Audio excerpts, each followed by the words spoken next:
The legendary Peter King starts his training camp tour here in Florham Park, New Jersey. First things first, I want to ask you about the new Jets leadership structure.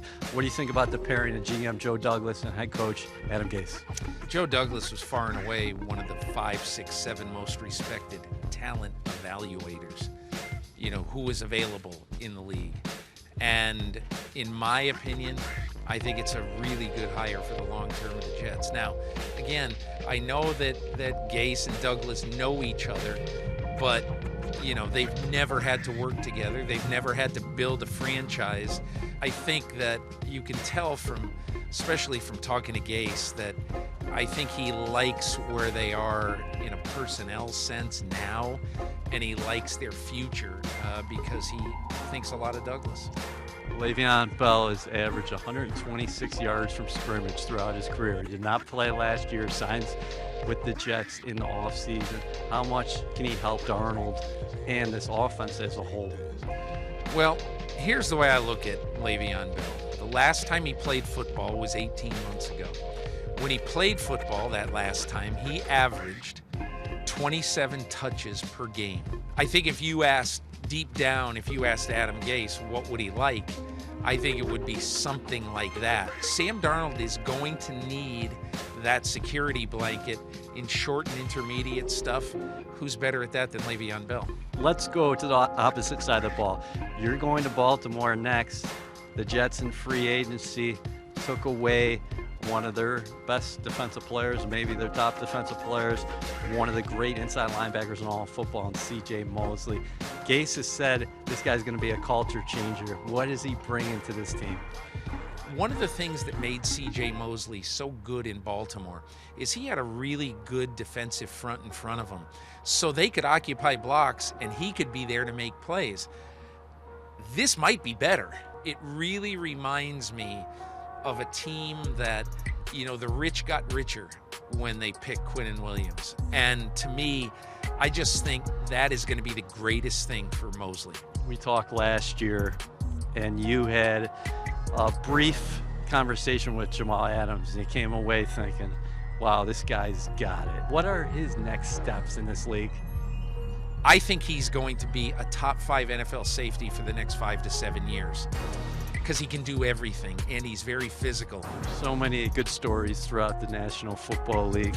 But when you look at the Jets, a lot of new faces, as we talked about, a new coach, new GM. Do you think they're going to be one of the more interesting stories to follow throughout the 2019 campaign? Yeah, because they're a total mystery.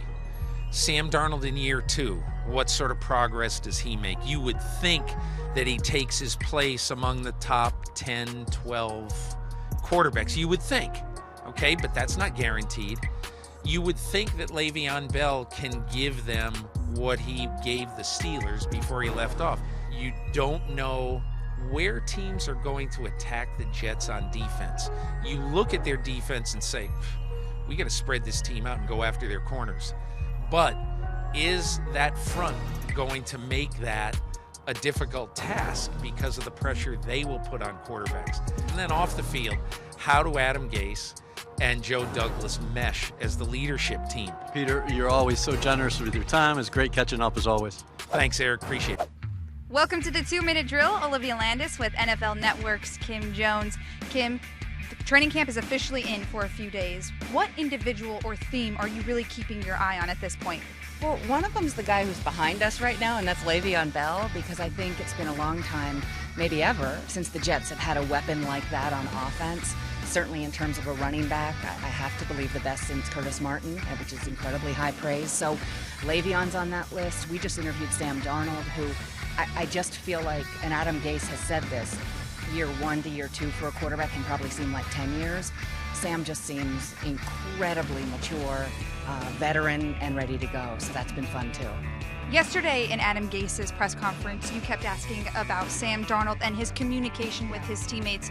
Why is that so important in his second season? Well, I find it fascinating that at age 22, Sam understands that you have to approach people differently. And that sounds easy when you just say that sentence. Of course you approach people differently. But not everyone does that. Not everyone in life does that, well into their 40s and up. So I think the idea that Sam understands some of his teammates respond better like he does to tougher coaching, to being called out, to being challenged. You got this wrong, let's get it right. And some guys would rather a one-on-one basis because they're not comfortable in sort of that in front of the group challenge. And Sam seems to have picked up on who's who in that regard and how he handles that. And for a veteran quarterback, winning the respect of your peers, he's the quarterback, he's the franchise quarterback, they understand that. But winning that respect because of how he deals with them, I have to believe is enormously important, especially at this young stage of his career. And finally, Kim, at this point in training camp, we've heard a lot of people talk about the energy that defensive coordinator Greg Williams brings, and it challenges the offense. Why is that so important for them to be able to challenge one another? Well, it makes the offense, it makes everyone better because the defense wins some, the offense wins some, right? No one's dominating and winning every play every day, but Sam just said that because we asked him about that, Olivia, and he said he loves the energy. And he loves that Greg Williams' defense is bringing it all the time. He loves the chess match because my colleague Steve Smith Sr. asked him with C.J. Mosley, the two quarterbacks on the field matching wits. So it's a win-win. Training camp should be a win-win in terms of challenging each other, and it seems to be that way for the Jets. Thanks, Kim. You're welcome. It's time for the 2-minute drill with NFL Network's Brian Baldinger. Well, Baldy, you've been on the sideline throughout practice. What have you thought about the competitive nature and also the pace out here? I've been impressed. Everywhere you go, it's tempo, tempo, tempo, and sometimes that's lip service. But, when Greg Williams is saying, I want to see flames coming out of here, he wants to see flames coming out of guys on and off the field. I like unscripted practices. I think Adam's a big fan of that, where he's really competing against Greg, and they're just signaling everything in game, like game situations, and that's what today was. And a lot of it was unscripted. I thought it was good. What have you thought about Sam Darnold this offseason and potentially what he could be in year 2? In this business now, you got to get the ball out of your hands. He got it out today. He got it out to Robbie. He got it out to Quincy. He got it out to Jameson. He's getting the ball out of his hands. And not just getting it out, but he's putting it in a good spot. And so I didn't see sacks and I didn't see turnovers. So, it's always the negative plays that hurt you. Trying to overcome those. You try to eliminate the negative plays and accentuate positive plays. I saw in a lot of situations today, we saw that. How much of a factor can these running backs be? Well, I think you're going to see situations where you're going to see multiple backs on the field together. Ty has a lot of flexibility. We've seen him at running back in Green Bay. We saw him as sort of an H-back in Baltimore. So I think he can kind of go up and down the receiving core. But look, in this business right now, your backs have to catch the ball. Sometimes your best matchup is a back against a linebacker, a back against a safety that doesn't move well in space. So it's almost matchups play to play to play right now. And how can you move the ball down the field with those matchups? What do you think about this unit from just some of the things that you were watching today? You got a guy like Leonard Williams, who drafted Quinnen Williams. You got Steve McClendon out there, Henry Anderson, Bronson Kafusi has been added into the mix in the rotation, and I could go on.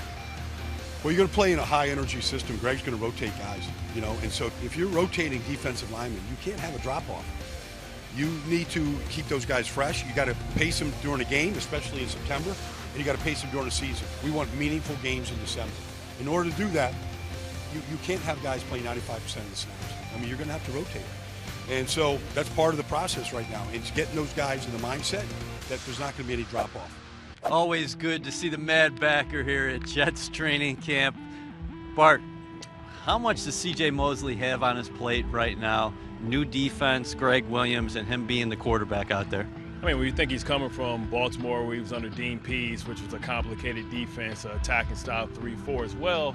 But it's important for him to put his imprint on his defense. Last year, Jamal talked about having dogs where they brought in a big dog and C.J. Mosley, a proven veteran in this league, a guy that can kind of be the middle of that defense, that can be the connection between the back end and the front end.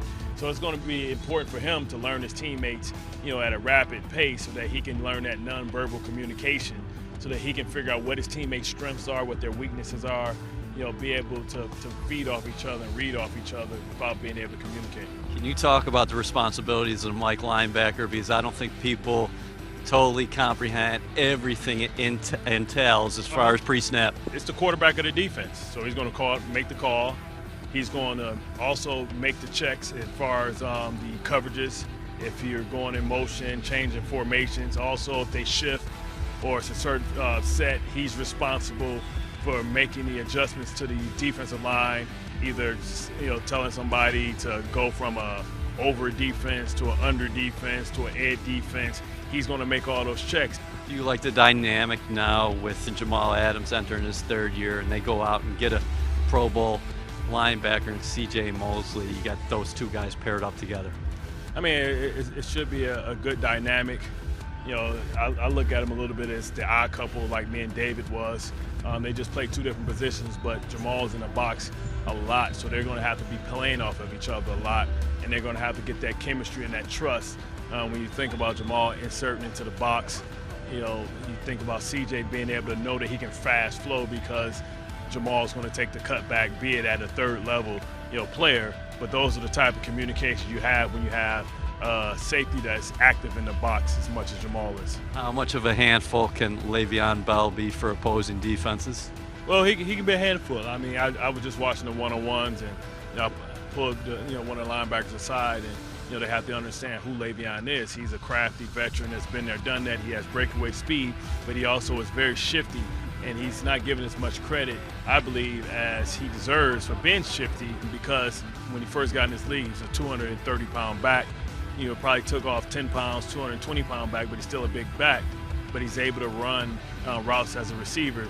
I could talk to you for hours, but you knew Joe Douglas coming up in this business when he got his start. Yeah. Well, what can you tell us about Joe that maybe people don't know? Well, Joe used to have to go get the donuts when I was around, but he's paid his dues, he's paid the price. He's ascended rapidly, but not as rapid as people may think. They're looking like, he just came out of nowhere. He was in Baltimore for 15 years.